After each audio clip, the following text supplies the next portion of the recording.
மமித்தண்டு தமிழ் சேனலுக்கு உங்களை அன்போடு வரவேற்கிறேன். ஸ்ரீ பாகவதம் பார்த்துட்டு வரோம். அதில் கடைசி பகுதியை தான் நம்ம பார்த்துட்டு வரோம்.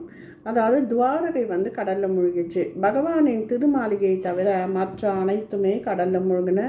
துவாரகை ஒரு புண்ணிய ஸ்தலம். அதன் தரிசனமே சகல பாவங்களை நாசமாக்கும். அர்ஜுனன் துவாரக வாசிகள் எல்லாம் பஞ்சநத்தொன்ற நாட்டில் தங்க வைத்திருந்தான். அர்ஜுனன் தனியாக 1000 பெண்டீர்களை அழைத்து போவதை கண்ட திருடர்கள் பொருள்களையும் பெண்களையுமே கவர்ந்து சென்றனர்.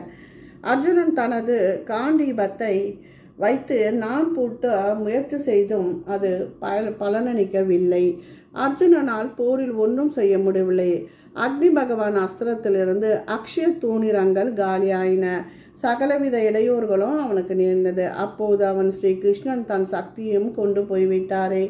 முன்பு வெற்றிகள் குவித்த அதே கைகள், அதே இடம், அதே அர்ஜுனன், புண்ணிய சுரூபியான பகவான் கிருஷ்ணன் இல்லாமல் எல்லாமே வீண், தெய்வமே வலியது என்று வருந்தினான். பின்னர் ஸ்ரீ வேத வியாசரை வழியில் கண்டு தரிசிக்க அவர் அவனுக்கு அவல நிலைக்கான காரணம் கேட்க அர்ஜுனன் நிகழ்வுகளை எல்லாம் கூறுறான்.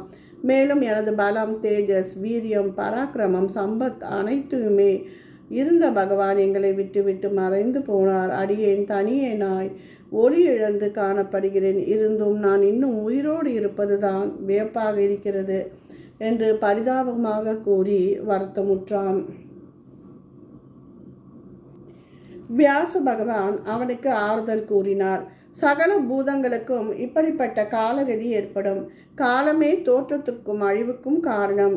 எல்லா காலத்திற்கும் ஆதீனப்பட்டவை. பகவான் கிருஷ்ணனே அந்த காலஸ்வரூபி. கண்ணனுடைய மகிமையாக நீ கண்டவையெல்லாம் அத்தன்மையினவே, அதில் ஐயம் ஏதும் இல்லை. பகவான் அவதரித்த காரியம் அனைத்தும் நிறைவேறியது. எனவே அவர் தம் ஜோதிக்கு எழுந்தருளார். பகவான் படைப்பு காலத்தில் படைப்பும் ஸ்திதி காலத்தில் ஸ்திதியும் செய்தது போலவே சங்கார காலத்தில் அதையும் செய்தார். அனைத்துமே அவன் திருவிளையாடலே ஆகும். பகவான் திருவுள்ளம் பற்றி மங்கையர் அற்பர்களும் இழுத்து சென்றதற்கு காரணம் உண்டு. ஆனால் அவர்கள் கற்புக்கு பங்கம் ஏதும் ஏற்படாது. முன்னொரு காலத்தில் அஷ்டவக்ரர் 8 கோணல் உடையவர் என்ற முனிவர் கழுத்தளவு நீரில் அமிழ்ந்து பல ஆண்டு பிரம்மத்தை ஜபித்து கொண்டிருந்தார். தேவ அசுரர் போரில் வெற்றி பெற்ற தேவர்கள் மேருமலை சாரலில் ஒரு விழா எடுக்கிறாங்க. அப்போது தேவ மாதர்களாகிய ரம்பை, ஊர்வசி, திலோத்துமை ஆகியவை முனிவரை கண்டு வணங்கி துதித்தனர், புகழ்ந்து. பெண்கள் வணங்கியதை கண்டு பெருமகிழ்ச்சி கொண்ட முனிவர், நீங்கள் வேண்டும் வரம் யாது என்று கேடவ அப்பெண்கள், புருஷோத்தமனே எங்களுக்கு கணவனாக வர வேண்டும் என்று வேண்டினர். அவரும் அப்படியே ஆகுக என்று வரமளித்தார். பின் அவர் நீரிலிருந்து வெளியே வர அவரது கோணல் உடலை கண்டு தேவமாதர்கள் சிரிச்சிட்டாங்க.